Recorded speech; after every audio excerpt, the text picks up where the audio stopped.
तो भाई कैसे हैं आप सब लोग? आप सभी लोग बढ़िया होंगे भाई। और जो आज जो हम लोग सीरीज लेके आए हैं वो पीवाईक्यू लेके आए हैं फिजिक्स का, जो 2025 में सारे क्वेश्चंस आए हैं। लगभग जो क्वेश्चंस की बात करो तो 60 क्वेश्चन के करीबन आए हैं। ठीक है, 60 क्वेश्चंस आए हुए हैं फिजिक्स में 2025 में। तो वहां से हम लोग 4 पार्ट में डिवाइड करेंगे इसको, और पार्ट 1 से लेकर के पार्ट 4 में इसके सारे पीवाईक्यूज आएंगे। ठीक है, और ये पीडीएफ जो आपको टेलीग्राम पे मिल जाएगी। ठीक है, सारे क्वेश्चन एक साथ नहीं करा रहा हूँ ताकि, क्योंकि थोड़ा चीजें समझा के चलूँ तो आपके लिए ज्यादा बढ़िया होगा। ठीक है, सबसे पहला है कि क्वेश्चन पूछ रहा है कि which law is primarily use to calculate electric field. तो कौन ऐसा लॉ है जो इलेक्ट्रिक फील्ड को कैलकुलेट करता है, इतना ही समझो। पहले बात करते हैं ओम्स लॉ क्या होता है। Ohm's law basically V equal to IR होता है, मतलब रिलेशनशिप बताता है वोल्टेज, करंट और रेजिस्टेंस के बारे में। फैराडेस लॉ जो है ये करंट और मैग्नेटिक फील्ड के बारे में रिलेशन बताता है। ठीक है, ये बताता है कि अगर करंट से मैग्नेटिक फील्ड जनरेट हो सकती है तो फैराडे ने सोचा फिर मैग्नेटिक फील्ड से करंट क्यों नहीं जनरेट हो सकती है, तो उसने ये एक्सपेरिमेंट करके किया। गॉस लॉ ये बताता है कि अगर कोई प्लस क्यू चार्ज है वहां से इलेक्ट्रिक फील्ड निकल रही है तो एक एरिया में क्या स्ट्रेंथ होगी इलेक्ट्रिक फील्ड की, यानी कि बेसिकली इलेक्ट्रिक फील्ड हम लोग कैलकुलेट करते हैं गॉस लॉ से। ठीक है, कुलम्स लॉ क्या बताता है कि दो चार्ज है बेसिकली अगर, तो भाई मान लो यहाँ Q1 है, यहाँ Q2 है, तो दोनों के बीच में फोर्स कितना लग रहा है कि Q1 Q2 R square divide by R square. तो ये बताता है कि फोर्स कितना लग रहा है दो चार्ज के बीच में। तो यहाँ पर क्या क्वेश्चन पूछा गया, इलेक्ट्रिक फील्ड कौन कैलकुलेट करता है। तो अभी हम लोगों ने देखा कि ये गॉस लॉ करता है भाई लोग।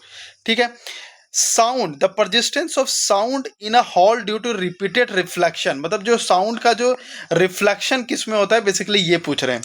देखो, जब मान लो आप खाली कमरा में एक जाते हो, वहां पर कुछ भी बोलते हो, जैसे रूपेश बोल रहे हो, तो वहां पे आवाज गूंजता है, राइट, आवाज गूंजता है, आवाज यहाँ से भी टकराता है, यहाँ से टकराता है, यहाँ से टकराता है, यहाँ टकरा टकरा टकरा के आपको सुनाई देता है, और वो आवाज गूंजता है, गूंजना।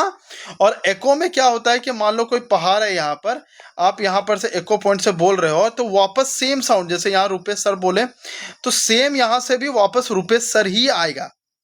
ठीक है, सेम साउंड आएगा, सेम साउंड आएगा। लेकिन यहां पर क्या होता है, रेवर्बरेशन में आवाज जो गूंजता है वो आवाज क्लियर नहीं आता है। ठीक है, आपको गन गन गन जैसा सुनाई देगा। ठीक है, तो हॉल में क्या होता है, रिपीटेड रिफ्लेक्शंस के वजह से ये रेवर्बरेशन होता है। एको में क्या होता है, आवाज जाती है, आवाज सेम साउंड आती है। एको में कितना मिनिमम डिस्टेंस चाहिए, तो भाई ये 34 मीटर कम से कम डिस्टेंस चाहिए जिससे आपका एको होगा। अब ये 34 मीटर क्यों होगा, क्योंकि एको के लिए बोला जाता है कि 0.1 सेकेंड दोनों आवाज के बीच में डिफरेंस होना चाहिए। तो आपको पता है कि जो स्पीड ऑफ साउंड है वो कितनी होती है, वो होती है 340 मीटर पर सेकेंड। कितनी इसका क्राइटेरिया है, 0.1 सेकेंड। इसको मल्टीप्लाई कर दो जीरो से, क्यों, क्योंकि ये स्पीड है, ये टाइम है। तो इसको जब हटाओगे एक जीरो कट गया, यानी कि 34 मीटर, यानी कि डिस्टेंस जो होनी चाहिए वो कितनी होनी चाहिए, 34 मीटर होनी चाहिए लगभग एको के लिए। Which scientists modify Newton's formula for the speed of sound by considering adiabatic changes? तो भाई न्यूटन्स ने जब स्पीड ऑफ साउंड निकाला ना, तो उसने बोला कि भाई जो साउंड है जब ट्रैवल करता है एयर में तो दो तरीके से करता है, मतलब दो उसका वे है। एक है कंप्रेशन, एक है मतलब कि कैसे बताऊं, कंप्रेशन मतलब दब रहा है फूल रहा है, दब रहा है, इधर से दब रहा है फिर फूल रहा है, तभी तो आगे वो बढ़ेगा। और इस दौरान क्या होगा कि जितनी, क्योंकि काम जब करेगा तो हीट उसमें प्रोड्यूस होगा, तो सारे हीट वो निकलते जा रहा होगा। ठीक है, तो जो टेम्परेचर अभी अगर मान लो 10, एक एग्जांपल दे रहा हूं, 10 डिग्री सेल्सियस तो बाद में भी 10 डिग्री सेल्सियस ही रहेगा। इसके वजह से क्या हुआ कि इसका जो स्पीड ऑफ साउंड आया, इसका आया 280 मीटर पर सेकेंड। अब आप बताओ, एक्चुअल अभी हम लोगों ने कितना देखा, हमने तो देखा 340 मीटर पर सेकेंड होता है। तो यहीं पे इससे गड़बड़ हो गया कि जो एक्चुअल स्पीड ऑफ साउंड आया वो तो 340 आया, लेकिन इसका जब देखा गया तो इसका 280 आया। ये क्यों आया, क्योंकि इसने मान के चला था कि ये आइसोथर्मल होता है, मतलब जो टेम्परेचर है वो हमेशा सेम रहेगा। तो लेकिन ऐसा तो नहीं है। अभी मान लो कि आप कोई पंप, मान लो कि एक साइकिल है उसमें पंप है आपके पास, आप हवा भर रहे हो उसमें, ठीक है, तो क्या पंप जब करते हो तो क्या उसका टेम्परेचर जो पहले रहता है वही टेम्परेचर बाद में रहता है, नहीं भाई, ये हीट हो जाता है, थोड़ा सा गर्म हो जाता है, राइट। तो सेम उसी तरीके से बोला कि जब स्पीड ऑफ साउंड वहां पे जाती है ना, तो स्पीड ऑफ साउंड को इतना टाइम नहीं मिलता है कि उसके अंदर जो हीट प्रोड्यूस हो रही है वो बाहर निकल सके। तो जिसके कारण क्या होता है कि वो थोड़ा सा हीट हो जाता है, जिसके कारण स्पीड ऑफ साउंड बढ़ जाती है। ठीक है, बढ़ने के बाद क्या हो जाता है, 340 मीटर पर सेकेंड। तो ये किसने किया था, तो ये भाई लैपलेस ने किया था। ठीक है, अब यहां पर देखते हैं कौन सा क्वेश्चन है। A quantity that has magnitude as well as direction. तो भाई ऐसा कौन होता है, पहले तो ये बताओ कि मैग्नीट्यूड और एज वेल एज डायरेक्शन है तो क्या ये स्केलर है या वेक्टर है? स्केलर के पास सिर्फ मैग्नीट्यूड होता है, ठीक है, सिर्फ इसके पास मैग्नीट्यूड है। Magnitude as well as direction किसके पास होता है? तो ये वेक्टर क्वांटिटी है। यहाँ पर देखते हैं वेक्टर क्वांटिटी कौन है। डिस्टेंस, अब ये डिस्टेंस मुझे इधर जानी है, इधर जानी है, इधर जानी है, क्या पता कहीं भी जा सकता है, डिस्टेंस नहीं होगा। स्पीड की अगर बात करूँ तो स्पीड में भी कुछ नहीं है, आप किधर भी जाओ स्पीड से भी कोई मतलब नहीं है। वर्क, वर्क कुछ भी करो, वर्क को भी भाई वेक्टर क्वांटिटी नहीं होता, जो होते हैं वेलोसिटी होती है। क्यों? अभी देखो वेलोसिटी पॉजिटिव भी होती है, वेलोसिटी निगेटिव भी होती है, ठीक है, इसीलिए वेलोसिटी जो है वो एक वेक्टर क्वांटिटी है, ठीक है। अब यहाँ पे बात करते हैं the process by which planets are form through collision and accumulation of smaller bodies known as. तो भाई देखो इसका जो आंसर होगा एक्रीशन। पहले एक्रीशन का मतलब बताता हूँ। एक्रीशन का मतलब होता है कि छोटे छोटे पार्टिकल्स ना आपस में मिलते हैं और एक बड़े पार्टिकल्स के रूप में बन जाते हैं। तो अपना अर्थ भी सब कुछ इसी तरह छोटे छोटे पार्टिकल्स बने और बड़े बन गए, ठीक है। फ्यूजन की अगर बात करो, पहले फ्यूजन की बात करते तो जो सन है, एक सेकंड फ्यूजन फ्यूजन सॉरी सन फ्यूजन में आ जाएगा ना। हाइड्रोजन जो है वो हीलियम में चेंज होता है, माफ कीजिएगा, हाइड्रोजन जो है वो हीलियम में चेंज होता है, ठीक है।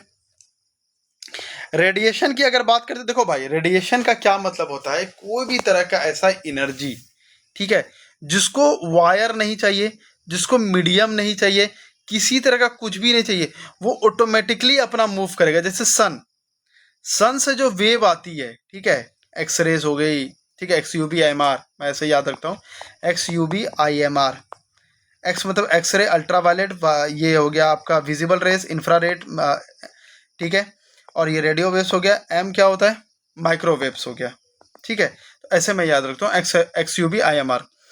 तो जितने भी ये टाइप के हैं, ठीक है, ये सबको रेडिएशन कहते हैं। अब रेडिएशन क्यों है भैया? रेडिएशन मतलब है कि जिसको मीडियम का आवश्यकता नहीं है ट्रैवल करने के लिए, वो रेडिएशन हो गया, सीधी सी बात है, ठीक है।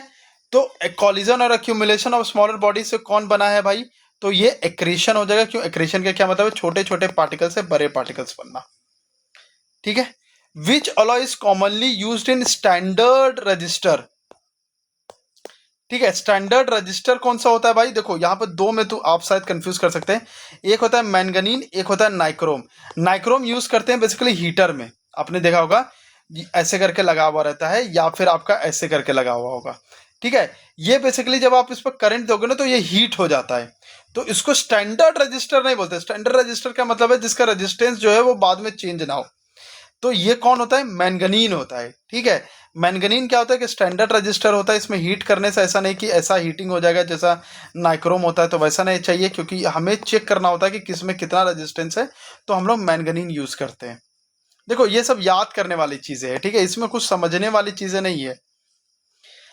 हाँ, जैसे ये समझने वाली चीज है कि डायमेंशन फॉर्मूला ऑफ वेलोसिटी क्या होता है। देखो वेलोसिटी होता है डिस्टेंस अपॉन टाइम, डिस्टेंस क्या होता है? लेंथ होता है, टाइम क्या होता है? टी होता है। तो ये कैसा बन गया? एल टू पावर वन, इधर टी टू पावर वन, तो ये ऊपर जाएगा तो क्या हो जाएगा? L one T two power minus one, और एम तो लगाना ही है, और यहाँ पर कोई मास तो कुछ है नहीं, तो मास क्या हो जाएगा? जीरो। तो कौन क्या हो जाएगा? M two power zero L two power one T minus one. तो ऐसा कौन सा फॉर्मूला है? ये नहीं होगा, ये हो जाएगा, बी ऑप्शन हो जाएगा। सोनार्क वर्क कैसे काम करता है भाई? तो सोनार्क वर्क का बेसिकली होता है साउंड नेविगेशन रेंजिंग करके, ठीक है। तो यहाँ पर नाम ही आ रहा है साउंड, साउंड नाम ही आ रहा है। तो एसओ की किस पे काम करेगा? ये साउंड वेव पे काम करेगा। इसमें कौन सा साउंड वेव्स काम करता है? इसमें अल्ट्रासोनिक लेते हैं हम लोग, अल्ट्रासोनिक लेते हैं, ठीक है। अल्ट्रासोनिक कहने का मतलब है 20,000 हर्ट्ज से ज़्यादा का जो साउंड वेव होता है वो यूज़ करते हैं हम लोग, ठीक है।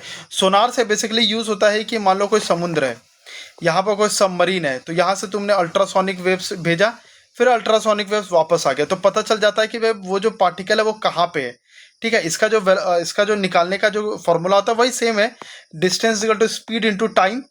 लेकिन यहाँ पर क्या है? एक बार गया, दो बार आया, इसीलिए दो बार यहाँ पर कैलकुलेट हुआ, तो हमें तो एक ही बार करना है, क्योंकि अब दो बार करेंगे तो यहाँ आ जाएगा डिस्टेंस, लेकिन यहाँ तो डिस्टेंस क्या होना चाहिए? हाफ में आना चाहिए, इसलिए यहाँ पर क्या करते हैं? हाफ कर देते हैं, ठीक है। तो कौन सा हो जाएगा? साउंड वेव यूज हो जाएगा, और इसमें अल्ट्रा सोनिक वेव यूज करते हैं।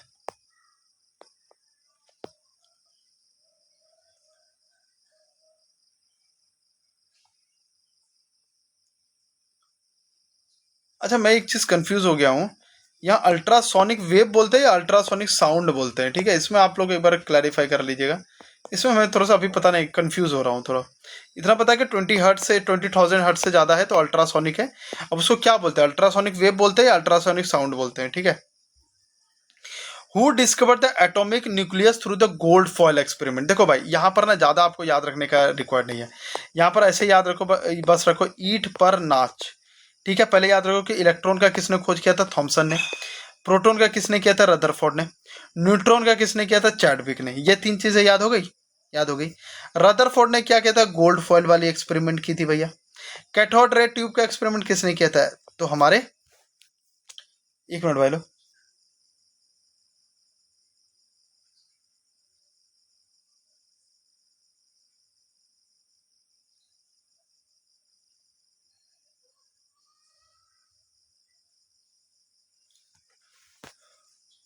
ठीक है।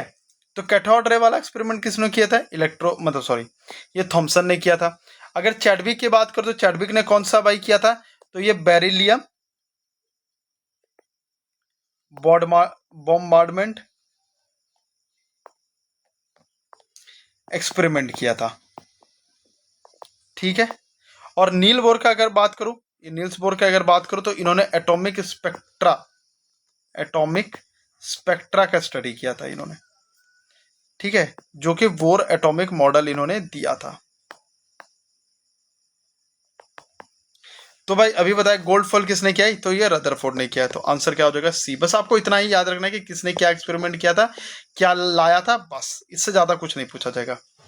यहाँ पर भाई ये चीजें याद कर लो कि असाई इक्विवेलेंट 1 क्यूरी का वैल्यू क्या होता है, तो ये होता है 3 इंटू 10 पावर, कहाँ गया ये, 3.7 इंटू 10 पावर 10 डिसइंटीग्रेशन, मतलब कि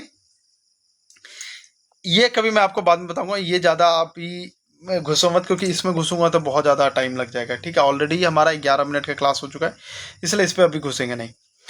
विच एनर्जी, बस इसको याद रख लेना कि 1 क्यूरी का वैल्यू क्या होता है, 3.7 इंटू 10 पावर 10 डिसइंटीग्रेशन, ठीक है। किसी और वीडियो में इसको बहुत अच्छे से एक्सप्लेन कर देंगे। Which energy source depends mainly on the gravitational pull of the moon.